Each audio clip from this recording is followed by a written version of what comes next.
Agence Dunia Travers Service ako abibu nyamasegi fulike kanyesi akasango hiji deumo au munu yedana ya takadaka au ka hiji labeni akechugo nyumana nantara hera la kasegi hera la dumunun kay berebereli kay nam moko be dien fenfena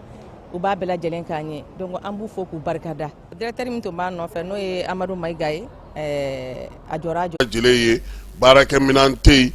ni laboratoire tika marché fin chama be bio degume dokotoro ka ko kube barabla de fla barabla ka kunu yo nyonyo ke mobile munu me ni plaque tout la kulu bolli koneno anga jabana konana ni wati na sente konana sa jonya be sega bantu ko na o sharia o ani gouvernement ka yamaria ka barake ni nyebla sebo ye yani sente ka baka sangana fien bola o babu be sena anga marabolo konana sa wulika jobe ka kuna fondila o kulula famia ya sabu saka kiwara nyenama di tugo mina sange shule fana o dili fana beka ke marabolo chama ale konana ni wati na farukolo nyeneje kene ka sa amta coupe du monde na coupe du monde kunungo suro minye francika oye oluye se soro saba anifu Côte d'Ivoire ale bina minye Norvège nyekoro fla anikele sufela la sa Mexique ale se soro ale koni fla anifu oke ale ta sa 8e de finalu falai a kunfolo be ka don ha a kangaranga ko buna na nyanzoro anyo kunfolo mun soro saba ko ndo na kaba na la sonama ana odi ma ko kan kibaro uluna ke ka nga kibaro dafa ko sebe ni nye Burkina ka o fe falai fuderme ka cheni ke nazrala de fundenime ka cheni ke nazrala re ko do war fanani Ghana sanje cheni ba de ke mamuga ani kononto odi ni torala wa akara dugu kono na ma bilama falai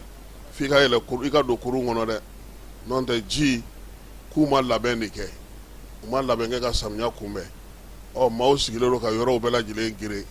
ore la anfe ya fere munu sigilelo senga nga soma ya sabaro ka saka ke ni ando nga ye biso kama ina araba jouer kalo le folo sankalo ulana nazara la ka uluka jatela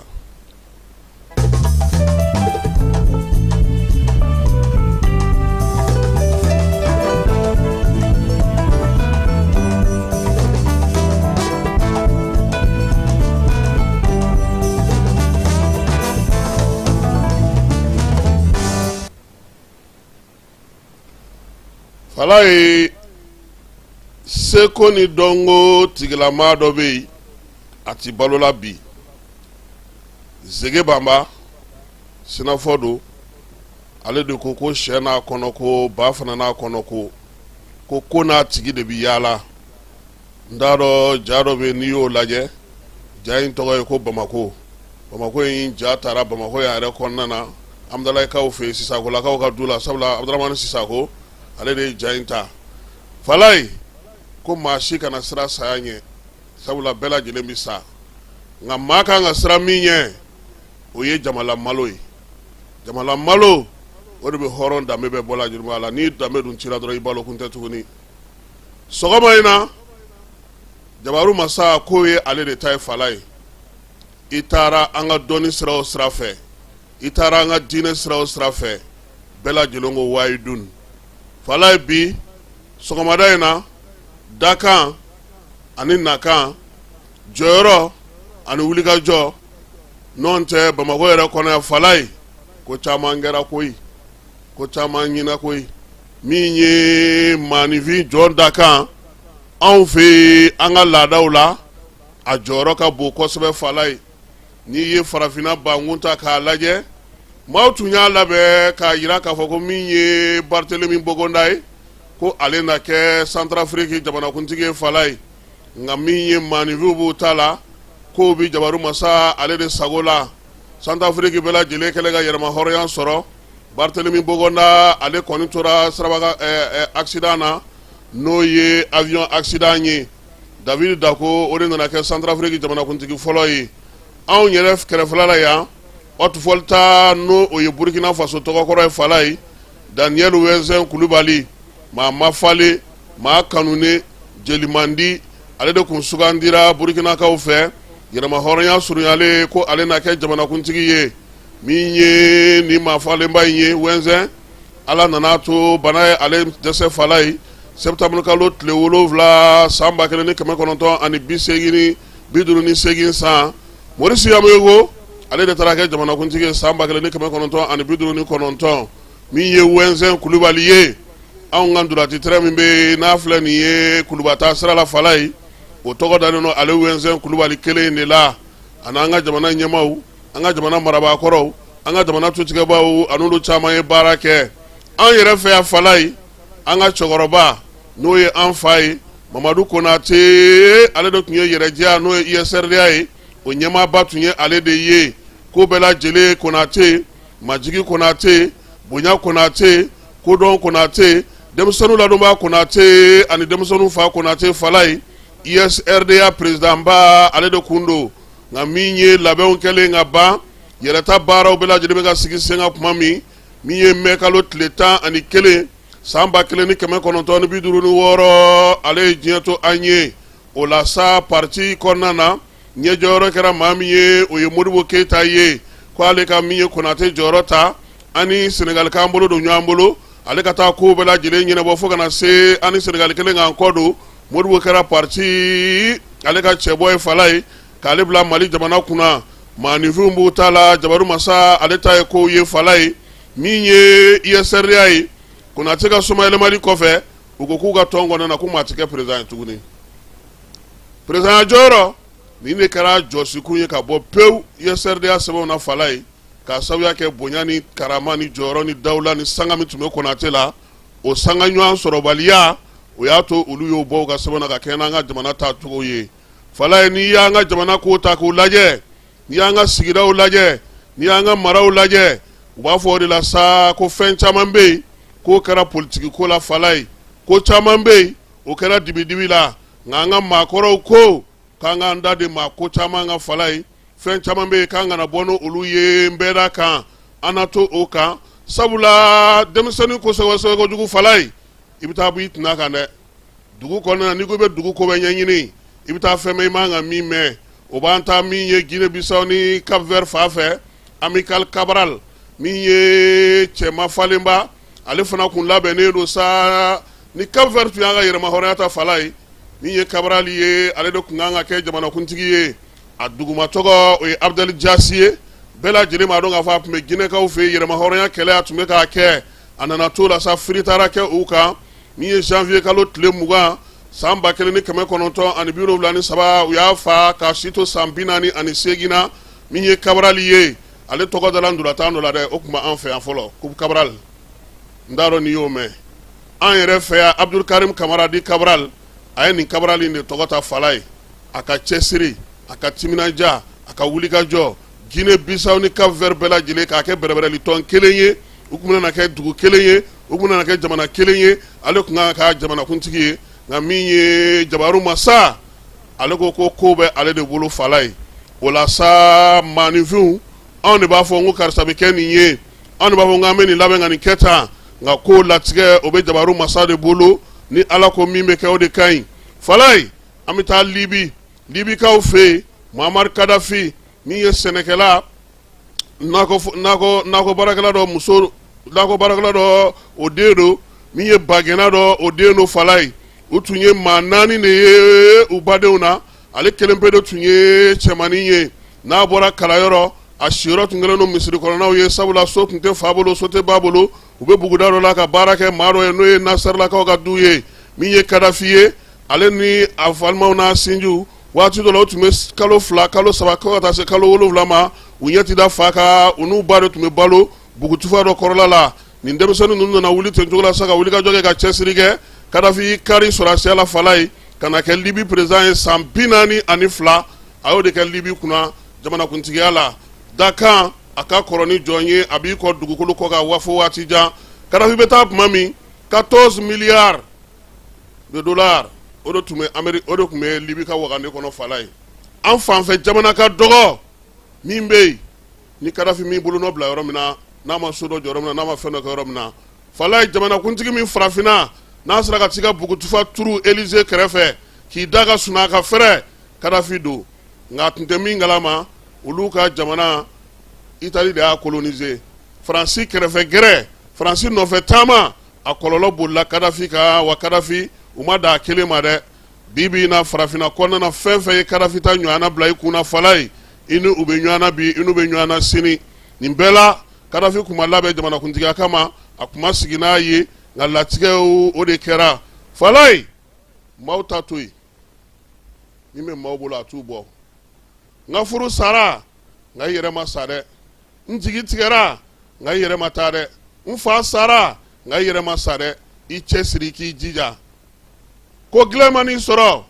bɛ taa yira karisa la falaye karisa yɛrɛ ye jɔn de ye a yira an dabama la bi ne kɔnɔ gannen don n bɛ n dama kasi jɔnni na n bɛ se ka wuli ka ɲɛsin jɔnni ma n bɛ taa faama jumɛn nɔfɛ falaye faamaw ka faama ye Ala de ye i wakilu kɛ ale ye min bɛ maaw bolo o to yen a t'u bɔ kuma tɛw ni maa ka ja la an yɛrɛ fɛ yan falaye maa caman bɛ yen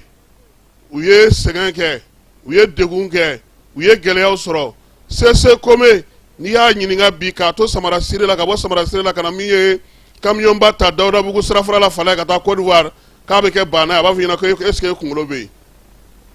babi samara tun tɛ maa min sen na n'a tun bɛ yaala bɔlɔn kɔnɔ ka samara siri falaye o de bi miliyari ko t'a si a ɲɛna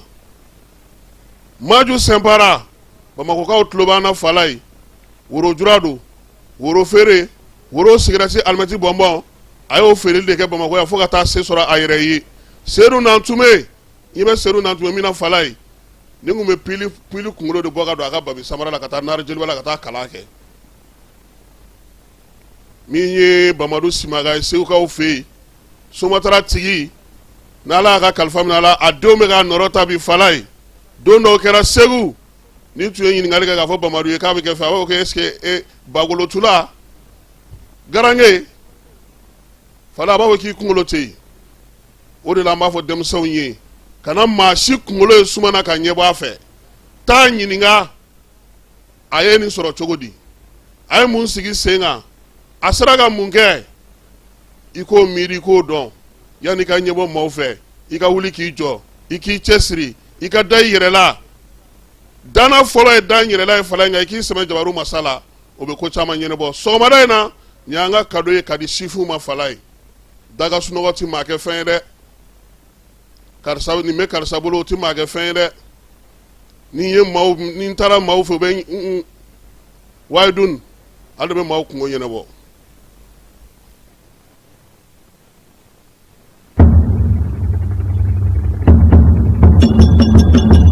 Bolimafɛn sen filaw ka taa se a sen sabaw ma ni o bɛ tali kɛ moto ani katakataniw n'a ɲɔgɔnna wɛrɛw la olu bolili k'a sɔrɔ bugunatigɛ sɛbɛn foyi tɛ o la ni a bɛ wele ko plaque d'immatriculation kɔlɔlɔba de bɛ o la jamanadenw kan ani forobakana kan o de la minisiri min bɛ an ka jamana siraba taa ka segin ko ani minɛnkow bɛɛ lajɛlen kunna madame Danbele Madina Sosɔgɔ a ko k'a bɛ wele bila moto sen filatigiw sen sabatigiw ani katakatanitigiw ma aw minnu bɛ yen n'i k'a dɔn k'a fɔ aw ka bolimafɛn ninnu ma bugunatigɛ ni a bɛ wele ko numéro d'immatriculation o ma sigi a kan aw ka fɛɛrɛ kɛ ni nka aw ka sɛbɛnkow bila sen ka joona yaasa ka se k'aw ka bolimafɛnw ka olu bugunatigɛ kɛ o baara ninnu bɛna daminɛ ntɛnɛndon juin kalo tile 15 san 2026 yaasa o baaraw ka sira sɔrɔ minisiriso a ka cakɛda ɲɛmɔgɔyasoba min bɛ ni o ɲɛsinnen bɛ siraba taa ka segin kow ma ni a bɛ wele ko direction générale des transports ale ni a bolofara minnu bɛ marabolow ni sigidaw bɛɛ lajɛlen kɔnɔ u kɛmɛ ni ka fɛɛrɛw bɛɛ sigi sen kan mun kosɔn ka se ka ninnu baara ninnu daminɛ k'u kɛ ka se u dan na sabula bolimafɛn sen fila ani sen saba ka taa se katakataniw n'a ɲɔgɔnna wɛrɛ ma minnu bɛ ni u ma bugunatigɛ fiyewu olu bolili bɛna kɔn mali siraba bɛɛ lajɛlen kan wa maa tɛna bɔ maa la maa minnu bɛ ni olu bɛna i k'a dɔn u tulo gɛlɛya ka ni sariya ninnu sɔsɔ ɲangili bere bɛ ka u makɔnɔ k'a daminɛ sefa wari dɔrɔmɛ 200 la min sarali ye wajibi ye i jɔyɔrɔ la nɛgɛjuru sira fɛ o fɛnɛ kɔfɛ jamana ɲangili sariya ni a bɛ wele ko code pénal la o kɛmɛ ni ka kalo 3 kaso ka o yanga ka bila ka ni maaw makɔnɔ ani fo ka taa se alamani ma min dagosi bɛ taa sefa wari 24,000 na ni alamani ninnu bɛɛ lajɛlen saralen kɔfɛ i ka bolimafɛn a bɛ minɛ i la ni k'a lasago jamana fɛ fo ka taa fɔ i y'a sɛbɛn bɛɛ lajɛlen dafa waati min na a bɛ sɔrɔ ka segin i taya la. Minisiri min bɛ jamana siraba taa ka segin ko olu bɛɛ lajɛlen ɲɛnabɔli kunna a ko k'a dan bɛ aw ka faamuyaliko ɲuman a n'aw ka faso kanu na.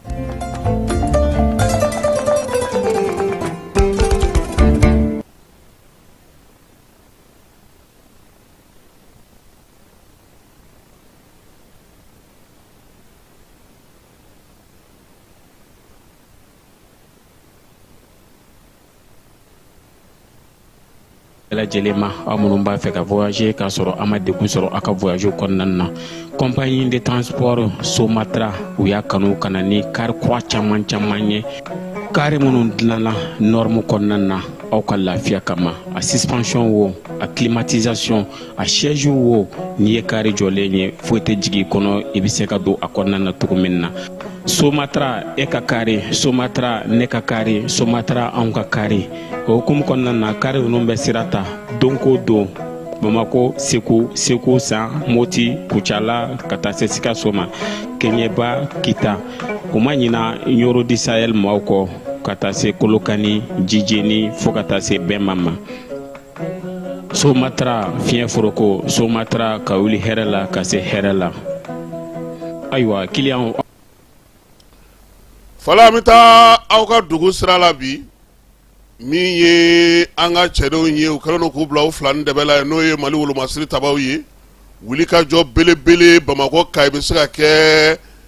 lafiya ni basigi kɔnɔna na cogo min k'o fɛɛrɛw bɛɛ lajɛlen tigɛ kabini juin kalo salen tile 23 kana se tile 29 ma armée wuli ka jɔ belebeleba kɛ a kun fɔlɔ camion minnu tun bɛ ani donitamina minnu tun bɛ ni olu bɛ Kayi dugu kɔnɔ ka bɔ n'olu ye Kayi ka se n'olu ye Sandare u selen Sandare olu fana fara ɲɔgɔn kan ye ka na fara Jema taw kan Jema Bamako ka sɔrɔ ka o baara olu daminɛ camion 940 fɛn sugu bɛɛ lajɛlen b'a la ani minɛn sugu bɛɛ lajɛlen ani mɔbiliw ni motow fala ye k'a bɛɛ lajɛlen fara ɲɔgɔn kan armée a y'o lakana de kɛ ka don kunungo waramasaya la Bamako ale bankun kɔnɔna na min y'an ka wolomasiri tabaw ye u ko nin wulikajɔ in senfɛ mugujugu tɛ mugujugu ye kɛrɛfɛ mugu tɛ kɛrɛfɛ mugu ye min ye jan tɛ jan ye u ma kɔn ka min bali yaasa min ye nin kɔnfaba in bɛ se ka don basigi ni lafiya kɔnɔna na cogo min na Bamako dugujukɔrɔ muguw fana caman donna cɛden minnu bilara kɛnɛ kan minnu bɛ moto kan minnu bɛ n'olu ye paraw ye ka taa se avion yɛrɛ ma fala ye cɛden minnu bɛ n'olu kan ka gitɔrɔn ale baaraw daminɛ ni olu ye dugujukɔrɔ mugu minnu fana bɔ nin bɛɛ lajɛlen ka taa fara mɔbili minnu bɛ n'olu yɛrɛ kun donna bɔgɔndorogo la k'olu bɔli baaraw kɛ armée nin bɛɛ lajɛlen de kɛ k'a daminɛ juin kalo tile 23 la ka na se juin kalo tile 29 ma yaasa avion bɛ se cogo min na ka baara latigɛw kɛ ka jaɲumanw sɔrɔ ka se ka baaraw sigi sen kan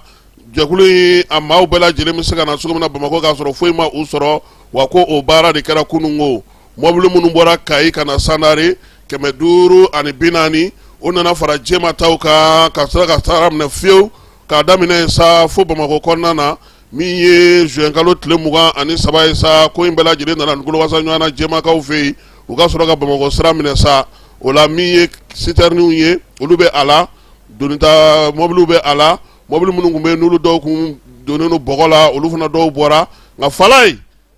sɔrɔdasiw ko sira yɛrɛ de man ɲi baara gɛlɛya yɔrɔba yɛrɛ sira de tɛ yen n'o tɛ nin kun tɛ nin kun bɔ o la sa u ka jateminɛw n'u ka baaraw la min ye nin wulikajɔ ni nin cɛsiri ye Jean Élisée Dawu ale ka maaw ye kibaruyaw di kunungo u ma da o ma dɛ u natɔ wo cɛ fɛn fɛn bɛ yen ni sigana bɛ o la n'o dugu bɛ yen ni maaw siganen don o la ni bamajugalew bɛ yen fala ye Jema Sebadugu Kuala Jijeni Kolokani Kati yɛrɛ n'a lamini ka se fo Darali la u ye nin bɛɛ lajɛlen mɔmɔw senfɛ yaasa maaw ka taa ni ka segin bɛ se ka nɔgɔya cogo min fala ye ko fɛɛrɛ min sigira sen kan ka nin baara in kɛ k'o bɛna na to yen kuda ye yaasa maaninfinw n'u taa ni ka segin bɛ se ka nɔgɔya cogo min na Jean Élisée Dawu ko ka cɛdenw fo han ko k'u waleɲuman dɔn sabula n'i y'a mɛn Mali yɛrɛ bɛ wari sɔrɔ sira la fala ye Kayi Bamako don dɛ ne fama kuma b'a kun bɛ miliyari 60 la kalo la ni o sira kɛra k'o man ɲi u ka wuli ka jɔ kɛ sira bɛ se ka dilan cogo min ko sɔrɔdasiw k'u ni ce k'u ni baara n'an bɔr'o la ko sanu sɔngɔ jiginnen don bi kosɛbɛ min ye sanu ye n'ala sɔrɔ ale kun sɔngɔ gɛlɛyara kosɛbɛ waati laban in na a nana jigin 15,000 ni 500 dɔw b'a sɔrɔ o la nka min ye sanutigiw ye olu y'a yira sa k'a fɔ ko min ye 17,000 olu kɔni bɛ o yɔrɔ la bi min ye nin jura ninnu ye u y'a yira sa ko sanu sɔngɔ jiginni o kɔni o kɛlen no t'olu bali k'u ka baara kɛ nka tɔnɔkantɔnɔ nɛmuni a b'o o de dɔgɔya kosɛbɛ bolola baarakɛla minnu ka baara bɛnnen no sanu dilanni musow ka maɲɔgɔnw dilanni ma n'u ka parlikɛlaw dilanni ma olu yɛrɛ yira sa ko sanu bɛ bɔ Dubayi ni nin ko in yɛrɛ cɛma yɔrɔ ye ne tɛ fɛ ka nin de mɛn tulo la fala ye sanu jamana ka sanu ka taa sa Dubayi ka n'o dilan k'o kɛ musow ka parila ka tila k'o feere a ma an yɛrɛ bɛ sanu dugu de kɔnɔ nin kuma in ne b'a mɛn u da kuma caman kan komi sanu tɛ ko an fɛ yan sanu baara misɛnw tɛ k'an fɛ yan o de bɛ na ni nin ye Moribo Magalu ko nin ko min filɛ senna nin ye n'o ye sanu sɔngɔ jiginni ye k'o ye diyagoya ye sabula kɛlɛ min tun bɛ senna Detroit Dormuz la 100 sirada la ni diɲɛ taji 20 bɛ tɛmɛ yen fɛ ko kɔni dayɛlɛli ani sɔnɔgɔya min donn'o kɔnɔ bi k'o ye pétrole sɔngɔ jigin kosɛbɛ ni pétrole sɔngɔ jiginna fala ye maaw tɛ sanni kɛ ni sanu ye kosɛbɛ sanu fana ka manja bɛ bɔ a la nka Moribo Magalu k'o tɛ foyi bɔ sɛdennin sɔngɔ la ko sabula min ye sanu ye a jɔyɔrɔ ka bon kosɛbɛ bi Mali ale ka sɔrɔ ko ta na sira fɛ a y'a yira sa ko 100 sirada la 25 Mali ale jamana musakaw la o de bɛ di sanu fɛ min y'an ka minɛn minnu bɛ n'an b'olu feere diɲɛ kɔnɔna na sa 100 sirada la a bɛ bɛn o 80 de ma yɛlɛma in k'o tɛna na fɛn tiɲɛ sanu ye nka a ka ɲi jamanaw ni ɲɔgɔn cɛ olu de bɛ se ka bololabaarakɛlamisɛnninw bɛ se ka degun sɔrɔ a la n'o tɛ jamanaw ni ɲɔgɔn cɛ tunɔw ni jatew kɛcogo olu bɛ yɛlɛ ka jigin kuma bɛɛ kuma tɛ nin waati in na pétrole sɔngɔ jiginnen don cogo min o bɛ jouer sanu ale kan kosɛbɛ DGCC bɛ wuli ka jɔ la yaasa waleya min fɔra sa n'o ye k'a fɔ maa si kana moto feere maa kana moto ni min ye moto minnu kofɔra sa n'o o ye moto ni katakatani ye moto belebeleba ninnu ni katakatani ye o sɛgɛsɛgɛli senfɛ ko dɔw kun bannen don k'u taw yɔrɔ fɔ han DGCC wulila ka t'u tigiw nɔfɛ k'a yɔrɔ bɛɛ lajɛlen datugu k'a yira ko jamanadenw na fala ye moto kura n'a yera circulation na i bɛ minɛ bolibaa bɛ minɛ i y'a san min fɛ o bɛ minɛ k'a fɔ fana ko ne ye moto sa n y'a ta k'a di Nana ma ko Nana hɔn Fufalaki moto kura ne Nana an bɛɛ lajɛlen bɛ an y'a ta yɔrɔ an b'o yɔrɔ yira ko baaraw de daminɛnen don n t'a dɔn an ka maa dɔ ye moto kura dɔ sɔrɔ kɔsa in na ko fo a tun bɛ bɔlɔlɔw sanfɛ ko n'olu tigiw bɛ kuma na u y'olu wele k'u ɲininka u y'a sɔrɔ cogo di ani maa minnu fana bɛ yen n'olu ye baarakɛyɔrɔbaw ye an ye jouer kɛ kɔnkuru filɛ nin a jaabi tun ye moto dilen filɛ k'olu si o bɛɛ ka jɔ fɔlɔ a ma fɔ ko k'a dabila mɛ a ka jɔ yanni jamana yɛrɛ ka basigi jamana ka lafiya DGCC ale ɲɛmaayaso maaw ka kibaruya ye nin ye ko ni maa ninnu si kun tɛ fɛ k'u ka yɔrɔ ko fɔ u ɲɛna yaasa fɛɛrɛw ka tigɛ yanni jamana ye laɲini min kɛ o bɛ se ka wuli ka bɔ yen cogo min an bɛ taa fan fɛ an bɛ sɔrɔ ka na an ka togodaw n'an ka marabolo kibaruyaw olu la.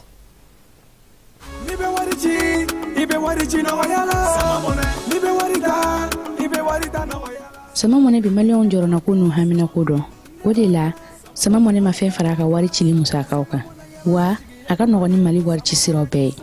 a ma da aw ma dɛ sama mɔnɛ bɛ dɔ fara aw de kunna wari kan ni wari bonisi ye awɔ ni wari bonisi ye kɔni aw ka sanni kɛ ni sama mɔnɛ application ye aw bɛ wari sɔrɔ aw ka compte bonisi la ka daminɛ crédit la abonnement télé fo ka taa se courant ni ji sarali ma aw bɛ bonisi sɔrɔ nin bɛɛ la n'a ka bonisi buguna dɔrɔn aw bɛ se k'a yɛlɛma aw ka sama mɔnɛ compte la ka sanni wɛrɛ kɛ n'a ye walima ka taa wari jɛbɔ an ka lasigiden dɔ fɛ yen aw ye mɔnɛ bɔ aw yɛrɛ la a k'a si filɛ sisan ni sama mɔnɛ application téléchargeli ye Play Store walima App Store kan ka sɔrɔ k'aw tɔgɔ sɛbɛn ni sama mɔnɛ ye aw de kunna wari bɛ augmenter. Sama mɔnɛ i yɛrɛ ta awɔ i yɛrɛ ta ni yɛrɛ ta ye. Dɔgɔtɔrɔso min bɛ Segukaw fɛ yen n'o ye Segu dɔgɔtɔrɔso bɛɛ lajɛlen belebeleba ye n'a tɔgɔ dalen don Ɲanakɔrɔ Fɔnba la ka ɲɛsin Somatara ka gare ma Segukaw fɛ yen château kɛrɛfɛla la fala ye dɔgɔtɔrɔ minnu bɛ yen k'u bɛna tile 2 baarabila kɛ kunun ko u ye kimɛli kɛ k'a yira sa k'a fɔ dɔgɔtɔrɔso tɔgɔ bɛ dɔgɔtɔrɔso in na bi min ye baarakɛminɛn si tɛ yen olu bɛ se ka baara kɛ ni min ye o la sa u ko ko laboratoire radiographie bloc opératoire oxygène imagerie scanneri ni si te ka baara kɛ bi nin y'a san 3 ye fala ye olu tun b'u dimɛrɛde n'u ye ka baara kɛ a tɔ nana kɛ minɛn dɔw bɛ yen n'i ser'olu ma tasuma b'i yɛrɛ fa o la sa k'u ye kuma u ye sitting kɛ dɔgɔkun tɛmɛnen nka ni ala sɔnna a ma juillet kalo tile 6 u bɛna na baarabila kɛ ko fo fɛɛrɛ ka sɔrɔ ko in na segukaw anw kɔni kayikaw bɛ yɛlɛ anw na sisan dɛ ani kitakaw nin y'olu kɔni olu bɛ yɛlɛ segu la nin waati in na fala ye an bɛ dugawu kɛ min ye colonel major Asa Bajalo ye a ka wulikajɔ boloda fala ye a ka taa segu dɔgɔtɔrɔso lajɛ minɛn minnu bɛ yen baara min bɛ se ka kɛ teliyala a n'a ka baarakɛjɛkulu u ka fɛɛrɛ sɔrɔ dɔgɔtɔrɔ gɛrɛfu ma ye dɛ an bɛ se ka fɛn bɛɛ faamu fo dɔgɔtɔrɔ gɛrɛfu minisiri an dalen don a la an b'a dɔn k'a fɔ fɛɛrɛ ni dabali o bɛ a bolo a na wulikajɔ kɛ ka ɲɛsin segu ɲɛnakɔrɔ fɔma ma baara bɛ se ka kɛ cogo min na basigi ni lafiya kɔnɔna na tumutu denmisɛnw olu bɛ kuma daminɛ arajo sanfɛ arajo jamana ka ɲɛfɔli kɛ maaw ye dɔrɔgu ale ni kiribikiribifɛnw olu kɔlɔlɔ la baara in sigira sen ka jamana yɛrɛ fɛ a n'a ka bolodiɲɔgɔnma jɛkulu yaasa maaw bɛ se ka lafiya ma cogo min na dɔrɔgu n'a ɲɔgɔnko u bɛ se k'u yɛrɛ kisi olu ma cogo min na direkaw fana fɛ yen ɲɛfɔli bɛ ka kɛ denmisɛnw ni dugudenw ye min ye dugujukɔrɔmuguw ye a n'a ɲɔgɔnnaw olu bɛ se ka kisi o ma cogo min na baara in kun daminɛna juin kalo salen tile 28 a kɛra barosigiba ni ɲɛfɔli ye yaasa dugudenw bɛ se ka kisi cogo min na denmisɛnnin 115 olu kɔni ɲɛfɔli sera ka kɛ olu ɲɛna sa u ka se k'u kɔlɔsi n'u ye fɛnw ye u tɛ fɛn minnu faamu u kan ka min kɛ u kan ka min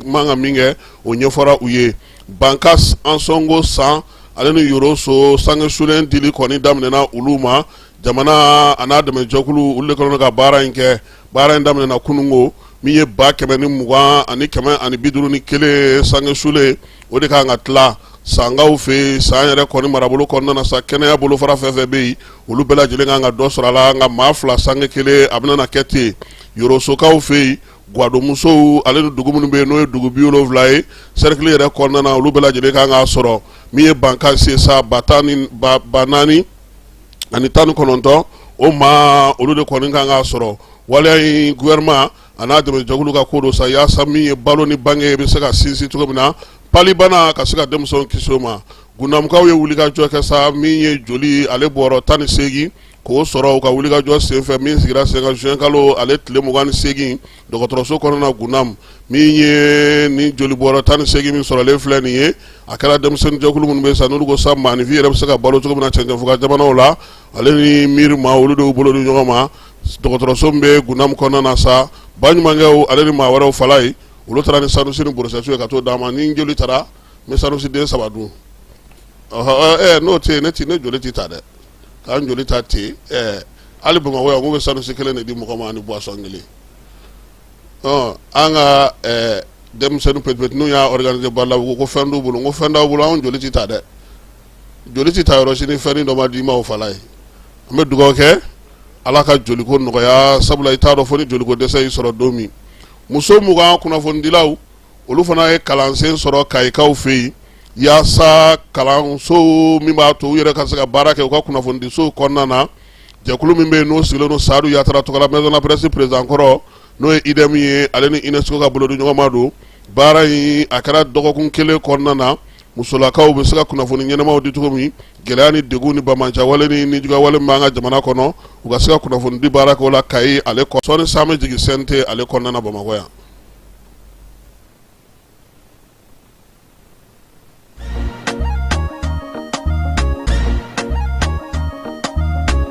aw bisimila hôtel lafiya la n'i ko hôtel lafiya wulikajɔw bolodalen don walasa aw bɛ se ka lafiya sɔrɔ cogo min na ani hakilisigi aw ka séjour la anw fɛ Mopti yan kɛrɛnkɛrɛnnenya la Mopti Sevare ka kɛ ni kurantigɛtigɛ ye min ye hôtel lafiya Sevare ale ye wulikajɔw boloda ka se ka min ye awa fɛɛrɛ kɛrɛnkɛrɛnnen dɔw ta walasa aw bɛ se ka lafiya sɔrɔ cogo min na aw ka séjour la hôtel kɔnɔna na n'o ye ka panneau solaire installé min ye kurantigɛtigɛ o degun aw kana o ye séjour la l'hôtel yɛrɛ kɔnɔna na réservation ka kɛ kabi sisan min b'a to aw bɛ se k'aw ka séjour kɛ k'a sɔrɔ tɔɔrɔ tɛ aw kan degun tɛ aw kan hôtel lafiya hôtel Lafia ale filɛ ni Sevare Bangetaba yanni ka se aéroport sirafara ma station laban i kiniboloya fan fɛ i bi jigi o kare fɛ Mefia ale cokolen bɛ i kiniboloya fan fɛ i bɛ se ka weleli kɛ nɛgɛjuru siraw fɛ 21 42 14 11 76 01 01 98 66 78 72 04 hôtel Lafia référence do.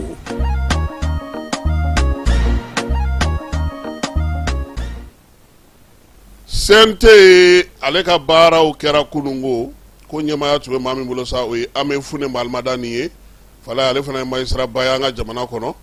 ni ye Ame Fune ye maa dogolen tɛ bi Sente ɲɛmaya danganya fɔlɔ o bɛ ale bolo baaraw ɲɛmaya tun b'ale bolo Maliki Jaw taalen don Wagadugukaw fɛ yen o ma segin ka na fɔlɔ o la sa comme gouvernement ale ni Sente bɛ baara kɛ cogo min na fala ye ni gouvernement ye ɲɛbila sariya minnu ta sa olu bɛna kɛ sariya Sente kɔnɔ nka nin waati la Sente taatɔ don sɛgɛnnafiɲɛbɔ la octobre kalo de ye olu bɛ segin ka na nka yan'o cɛ gouvernement ka baara o tɛ se ka jɔ o la sa sɛbɛnden dɔ taara kunungo a bɛ fɔ ma sa ko ordonnance tali ka gouvernement yamaruya ka kɛ n'o ye min ye Sente maa 120 u jɛra ni sɛbɛn ye maa min yɛrɛ minɛ maa ma funu sɛbɛn in na bɛɛ lajɛlen sɔrɔ a ma ministre min fana bɛ yen n'o bɛ jagoko kunna ale fana taara ni sɛbɛn ye sɛbɛn min fana bɛ tali kɛ sa an ka jamana ale b'a fɛ ka fɛn min sigi sen kan n'o ye office malien de substance précieuse ye o ma o fana sɛbɛn bɛ se ka sigi o bɛ se ka sigi yamaruya cogo min na wasadenw ye o fana sɛbɛn in fana u jɛra n'o fana ye sabula a bɛna n'a to an yɛrɛ mago bɛ fɛn kɛrɛnkɛrɛnnen minnu na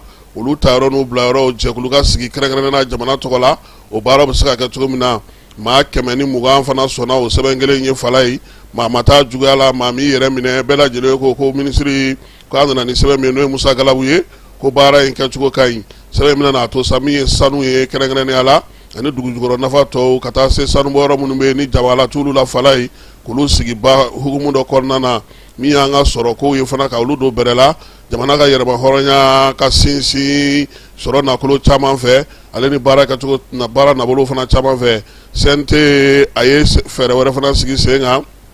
ɲɛbila sariya sɛbɛn bɛ tali kɛ sa fala ye magistraw i b'a dɔn ka fɔ olu tɔgɔ la jɛkulu b'a fɔ ma ko conseil supérieur de la magistrature kabini sariya sunba kura falenna a yɛrɛ sa ko ka yɛlɛma don o sariyakisɛ in fana na min bɛ conseil supérieur de la magistrature sigi sen kan o hukumu kɔnɔna na sa i b'a dɔn ka fɔ fɔlɔ ni président bɔra la bɛɛ lajɛlen tun ye magistrat ye ɲangini tun mana na a kuma bɛ gɛlɛya a fɔ ko a y'a lajɛ a ka karisa mago to a ka plan de carrière n'a ka nin bɛ taa zeyi magistrat bɛ kɛ maa 18 y'a kɔnɔ fala ye jamanaden sugandili olu bɛ kɛ maa 18 ye jɛkulu in kɔnɔna na a ɲɛmaya bɛ to jamanakuntigi bolo o la ni ko min nana n'a bɛ magistraw kun a bɛ bila kalata la o la k'a fɔ ko an magistrat ɲɔgɔn dɔrɔn de don an tɛ se k'a ɲangi a ye nin kɛ fɛɛrɛ na sɔrɔ a la conseil supérieur de la magistrature la sɛbɛn in wasaden maa 125 24 olu sɔnna sɛbɛn in ye ko k'a sigi sen kan min ye conseil supérieur de la magistrature ye a taabolo kura a n'a taacogo kura n'a yɛlɛmacogo a n'a maa sugandicogo u ye nin bɛɛ lajɛlen fɔ n'an bɔra yen sa an bɛ taa Ovid Niger ale kɔnɔna na sɛnɛko ta nasira fɛ min ye Ovid Niger ye gouvernement kɔni y'a jira sa ko ɲinan sa kɔnɔna na fala ye min ye san 2026 san 2027 sɛnɛko min na sigi sen kan miliyari 164 o de kɔni min na di Ovid Niger ma a ka se ka baara kɛ n'o ye laɲini ye mun ye sa min ye suman ye o tɔni miliyɔn 11 ani 92 o bɛ se ka sɔrɔ cogo min na ka di maaw ma nin fɛɛrɛ bɛɛ lajɛlen sigikun ye sen kan sa jamana yɛrɛ bɛna fɛɛrɛ minnu kɛ sa yaasa Ovid Niger ale ka se ka kɛ balo sɔrɔ yɔrɔba yɛrɛ ye an ka jamana kɔnɔna na kunungo ministre Aluseni Sanu ale bɔra an ka jabaranin na sa k'a jira k'a fɔ ko bi na an ka jamana kɔnɔna na mobili plaki tanw olu cayalen don kosɛbɛ mobili minnu bɛ yen ni plaki t'u la minnu bɛ yen fana n'u kɛlen don ka plaki tali baaraw daminɛ n'u ma tila u la u ye sɔnɔgɔya ni lafiya min kɛ olu ye sa u y'o bɛɛ lajɛlen fɔ gouvernement o ko in sen fɛ e ko mobili minnu bɛ yen n'olu sɔngɔ ma se miliyɔn 30 ma fala ye hakɛto bɛna na kɛ olu ye yaasa u bɛ se cogo min na ka sɛbɛn in ta san kelen o hukumu kɔnɔna na maa minnu fana bɛ yen sa ni plaki bɛ u bolo n'u ma tila baara tɔ bɛɛ lajɛlen na sa olu fana ɲininen olu fana fɛ u k'u jija ka nin baara in kɛ n'i y'a ko bɛɛ lafili ta k'a jateminɛ a bɛ n'a fɔ san kelen o de dilen don maaw ma yaasa bɛɛ bɛ se k'i ka plaki bila sen kan cogo min na min ye Aluseni Sanu a ye min sɔrɔ k'a fɔ ORTM maaw ye nanzarakan na an ka jɛ ka o filɛ.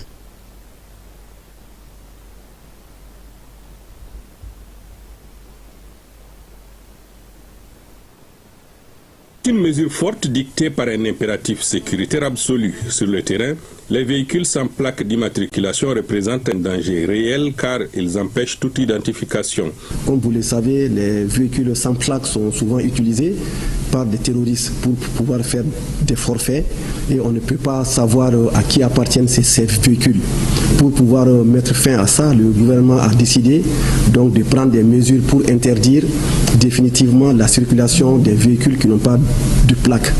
Il est évident que cette mesure, si elle intervient sans accompagnement, sans mesure d'atténuation, cela peut heurter les populations qui souffrent déjà donc des conséquences de ce terrorisme. Cela peut également heurter même les hommes en tenue qui tous les jours se battent au prix de leur vie pour sauver nos braves populations. Donc c'est ainsi que nous avons adopté une mesure pour permettre pendant la période d'une année d'autoriser donc l'exonération du dédouanement de tous les véhicules sans plaque qui circulent aujourd'hui. Dans la pratique, pour mettre en œuvre cette décision, 2 cas de figure se présentent pour les usagers. Tous les véhicules qui n'ont pas de plaque minéralogique ont un délai de 1 an pour régulariser la situation. Et pour favoriser cela, nous avons analysé cette situation et nous nous sommes rendus compte qu'il y a une partie des véhicules qui ont déjà consigné les droits de douane. Généralement, ça, c'est tous les véhicules civils qui, dès qu'ils traversent la frontière, ils ont déjà consigné les droits de douane. Donc, pour ces véhicules, qu'est-ce qui reste à payer? C'est les droits de timbre et les droits d'enregistrement, ce qu'on appelle communément les affaires économiques. Donc, nous avons décidé pour ces véhicules d'exonérer totalement le paiement des droits de timbre et les droits d'enregistrement pendant une période de 6 mois. Donc, tous les détenteurs de véhicules qui ont déjà consigné les droits au cordon douanier et qui circulent peuvent venir au niveau des affaires économiques pour demander purement et simplement l'enregistrement de leur véhicule pour qu'ils puissent avoir les plaques sans payer les droits d'enregistrement, sans payer les droits de timbre. Les véhicules qui n'ont pas consigné les droits de douane à l'entrée et les véhicules donc qui n'ont pas également payé les droits de timbre et les droits d'enregistrement, et ils ont un délai de 1 an. Et pendant 1 année, ils ont l'obligation de venir régulariser leur situation et nous avons donné une exonération non seulement sur les droits de douane, mais également sur les droits de timbre et les droits d'enregistrement pour ces véhicules. Il faut évidemment savoir que cette mesure va avoir des conséquences budgétaires, mais le plus important pour le gouvernement, c'est de savoir qu'il faut faciliter la vie des populations. L'exonération concerne tous les véhicules dont la valeur en douane est inférieure à 30 millions de francs CFA. Cette mesure est d'application immédiate à partir de ce jour 30 juin 2026. Une concession financière de taille donc, mais pleinement assumée par les autorités de la transition. Chaque citoyen concerné, civil comme militaire, est désormais appelé à se rapprocher de son administration de tutelle pour constituer son dossier et obtenir enfin une immatriculation en bonne et due forme. ASC wasablo nyama ulube nyanyela nyanye mindamne na kalo salen tile muga ani kononto na kunganga che kunungo no oyejo kalo tile bisabai bara nuye sa wasablo nyama yere ka nyanye do nyanye min sefa sa ya yira minyo ka sare asre meta sa do na tawla minye mamun nganga sugandi ka bla wasablo ngona na no jamana sabato kala Mali Burkina Niger la ini mbara tu emi sa o yeka sika ferani dabale sigi senga benga ngara sebe mununa ka ko bara nyere bela jile nyo lubu sika fara ka tulumina ayesire jamana ka ben kelenga sa ka sika ko la sigi miye wasade uluma hagam nganga sugandi mamun nganga ta jamana ko nana mama fale nganga ta sigi yoro ka ngaka yoro munu ye ani bara mun nganga ka do na tawla ya sa jamana be sika sema yoro ba funa soro wasade ulu to kala sabula ulu jamana do ngama sugandi lo ye ni ye ko intaka jatemena sebe ka Burkina ka ofei labe munu kɛra a ko bɛɛ lajɛlen taara yira Capitaine Ibrahim Traoré la ale ka fɛlaw fɔ a la ale n'a ka hakili jagabɔ baaraw min ye jamanakuntigi tɔw ye sa olu fana kan ka hakili jagabɔ kɛ min ye AES jamanaw ye u ka nin wasabulonkura sigili maa caman sigilen no k'a kɔnɔ ko sabula min ye jamanadenw fana ye olu fana ka laɲiniw caman bɛ yen laɲini minnu taara ka di n'o mɛnna kosɛbɛ bɛɛ lajɛlen sigilen no u lawaleyali la i n'a fɔ jamanaw ni ɲɔgɔn cɛ bi na taa ni ka segiw bɛ cogo min na sirabaw kan duguw ni ɲɔgɔn cɛ sɛbɛnkow bɛ cogo min na lakodɔnni ale ni baara sigicogo ɲuman sɛbɛn min bɛ se ka sɔrɔ u bɛ sɔrɔ wasabulon olu de kɔnɔna na min ye nin jɛrɛ jɛkulu in ye sa a kɔni bɛna fusaya kosɛbɛ n'a sera ka sigi sen ka baara kɛ i n'a fɔ dugudenw bɛ k'a laɲini cogo min o de la Burukinakaw fɛ baara daminɛ na sa dugudenw fana ka hakili jagabɔ baara minnu kɛra u y'o d'u ma u k'o kɛ faranga ye yaasa cogo min na ŋunanŋan kelen o bɛ se ka sɔrɔ ko in na cogo min na.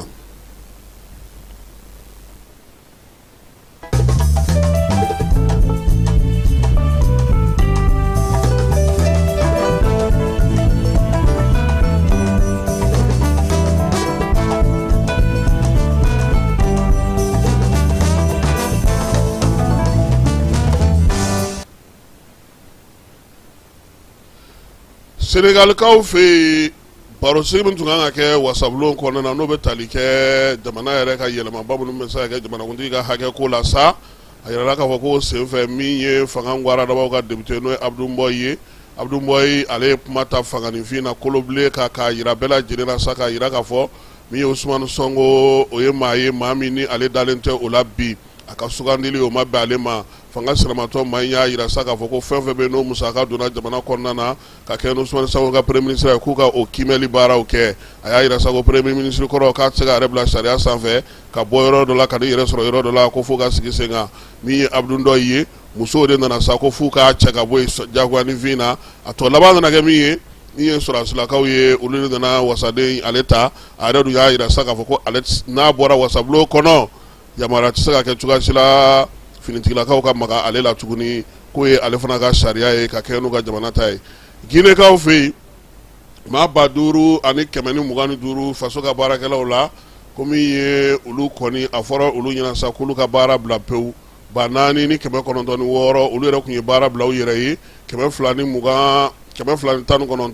olu yɛrɛ kɔni tun taara sɛgɛnnafiɲɛbɔ la sɛgɛnnafiɲɛbɔ min n'o o kuntala ma ban fiyewu san 5 kɔnɔna na a si ma segin ka na o la sa gouvernement ko komi o si tɛ yen ale yɛrɛ b'u a f'u ɲɛna sa k'u ni ce u ni baraji u bɛ yɔrɔ min na u ka to ye min ye maakuraw ye olu na ɲini ka bila u nɔ na min ye République démocratique du Congo kaw fɛ yen Ebola kɔni k'a bɛ ka warankata ka taa yɔrɔ caman na marabolo 4 na nin y'a donnen o de kɔnɔna na nin waati in na jamana yɛrɛ kɔnɔna na sa u y'a yira sa ko fɛɛrɛ ka sigi sen kan n'o tɛ min ye maa 15,000,000 mun bɛ yen ko n'u m'u kɔlɔsi a bɛ sɔn k'o bɛɛ lajɛlen minɛ u ka jamana kɔnɔna na Afrique du Sud polisiw kɔni bɔra sa jamaba la yɔrɔ bɛɛ lajɛlen k'o minɛ sabula ka denmisɛnninlakaw y'a yira sa k'a fɔ ko u bɛna maa gɛn daminɛ maa 25 u y'olu de gɛn ka b'u ka jamana kɔnɔ ko sabula ko olu nalen ka na olu ka baaraw ta denmisɛnninw de kɛlen ka wuli ka jɔ in kɛ u ka jamanakuntigi kɔrɔ n'o o ye Jacob Zuma ye ale tɔgɔ kɔni bɛ kuma in na wuli ka jɔ in na fanga ɲinini ko o sira dɔ don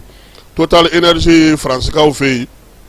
ko ni Ala sɔnna ma sa ale bɛna sɔngɔw don bɛrɛ la kɛrɛnkɛrɛnnenya la min ye sɛgɛnnafiɲɛbɔ waati minnu selen filɛ nin ye siraba minnu bɛ bɔ Paris yɛrɛ kɔnɔna na ka taa yɔrɔ wɛrɛw la sa n'o y'u ka marabolow kɔnɔna ye k'u bɛna sɔngɔw jigi kosɛbɛ kuma tɛ nin waati in na min ye Iran ni États-Unis olu y'u bolo di ɲɔgɔn ma min kɛ taji sɔngɔ jiginna wa a ka kan olu fana k'u ka sɔngɔ jigi k'a bɛrɛ bɛn maaw ma Faransi wasabulon ale ye sariya dɔ ta sa sariya min n'o bɛ se ka maanifin to i k'i yɛrɛ fa walima k'i dɛmɛ i k'i yɛrɛ fa ko min ye wasadenw caman kɔni ye kalata ye bolokɔrɔta ye u sɔnna a ma ko nin ye Emmanuel Macron ka fɛɛrɛ dɔw sigilen sen kan fɛɛrɛ mun ni wasadenw sɔnna a ma ko ni maa min b'a fɛ k'i yɛrɛ fa u n'i dɛmɛ i k'i yɛrɛ fa han walayi han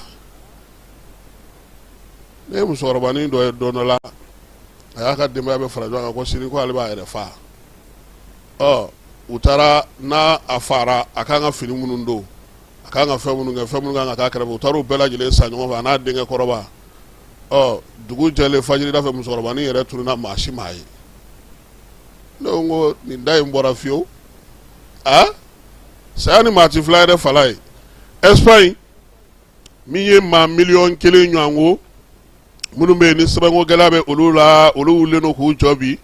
yaasa u bɛ se cogo min na ka Espagne sigili sɛbɛnw sɔrɔ maa maa bɛ yen sa ko sɛbɛnko gɛlɛya b'o la Espagne jamana ale tun ye sɔnnɔ ko kuma f'olu ye avril waati a na kɛ ni Ala sɔnna a ma min ye ko in ye a sera a kuncɛyɔrɔ la sa minnu kɔni bɛ retard la i n'a fɔ an na ɲɔgɔn ko anw de wulilen don k'an jɔ sa ka taa mairie ni préfecture fa tewu yaasa an bɛ se ka sɛbɛn sɔrɔ cogo min na anw retardateurs o de bɛ ka kɛ Espagne kaw olu fɛ yen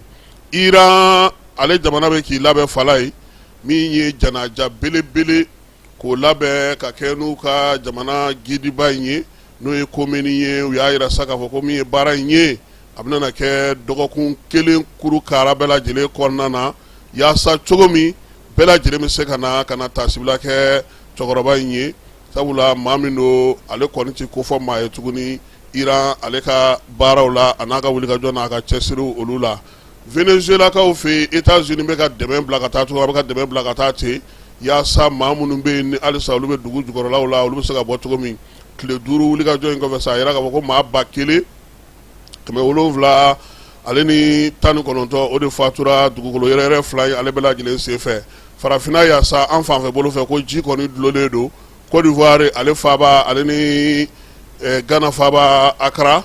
ji ko a kɔni ye tiɲɛni kɛ kosɛbɛ n'i ye yɔrɔ 2 in ta k'a lajɛ sa maa 25 ɲɔgɔn ko o de tora a la Accra min yɛrɛ Ghana faaba ye ko u ma wuli ka jɔ kɛ ka kɔn ko in ɲɛ sanji a tiɲɛni barika bonyana minɛnw caman tiɲɛna n'i tun b'a fɛ ka baara yɛrɛ kɛ ka ɲɛ maa minnu kan ka maaw yɛrɛ kisi ko olu yɛrɛ u jagoyara u ka se ka kurunw de ta sa ka se ka yɔrɔw magɛn baara bɛ se ka sigi sen kan cogo min na min ye jamana yɛrɛ kɔnɔna sa fɛɛrɛw tigɛlen don min ye dingɛ labɔw ye ka taa se baara wɛrɛw ma cogoya min na u bɛ se ka sigi sen kan an bɛ taa fan fɛ fala ye an bɛ sɔrɔ ka na min ye farikolo ɲɛnajɛ ye ale yɛrɛ olu la.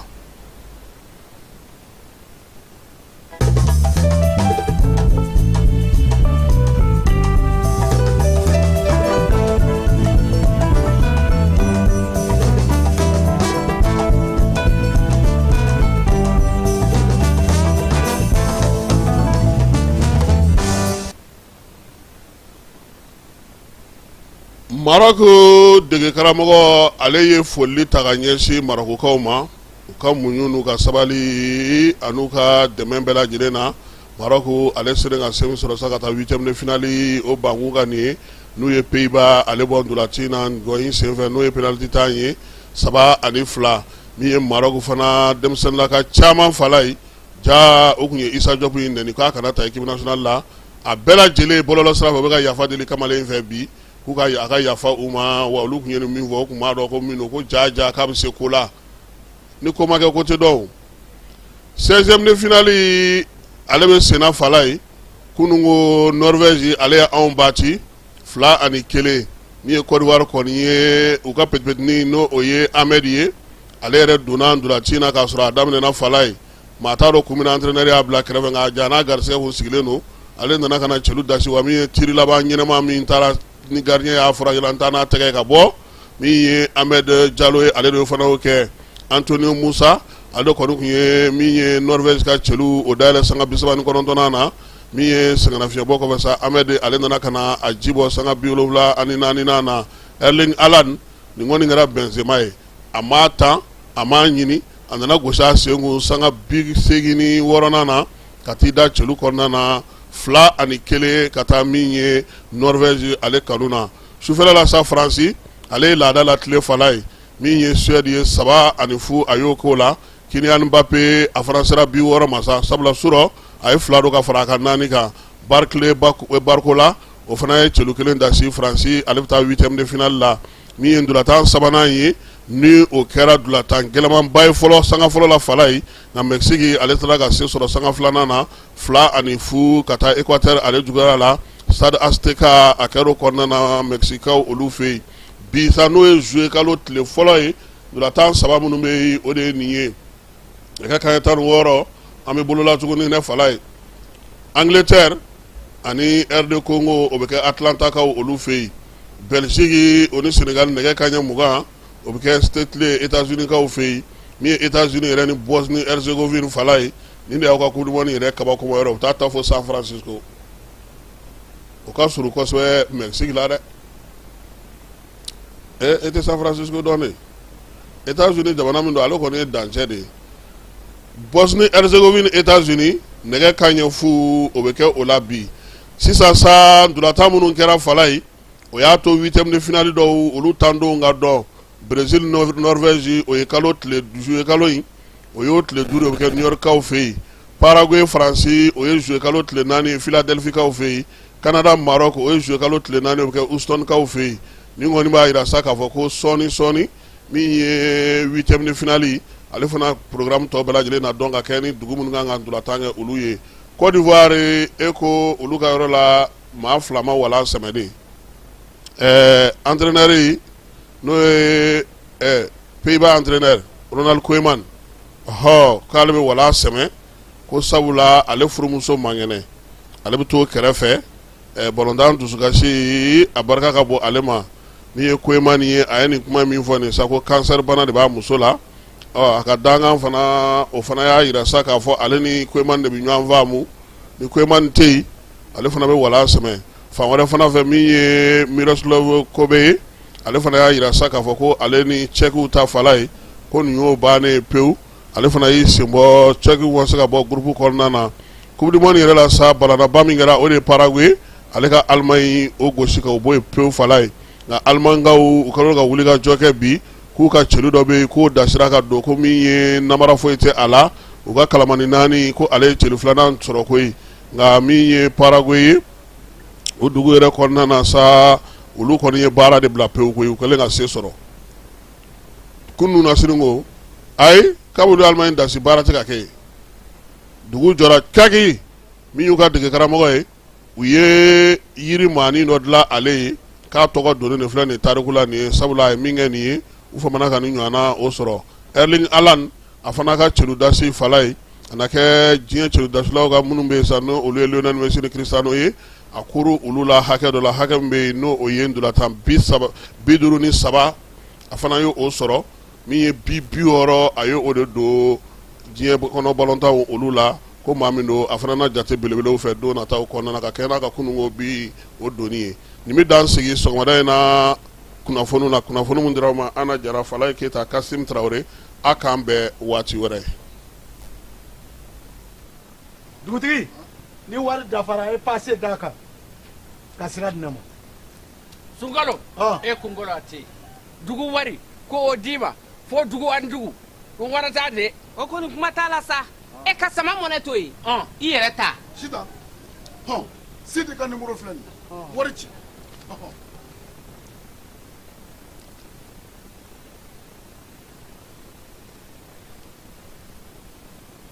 Wari sera.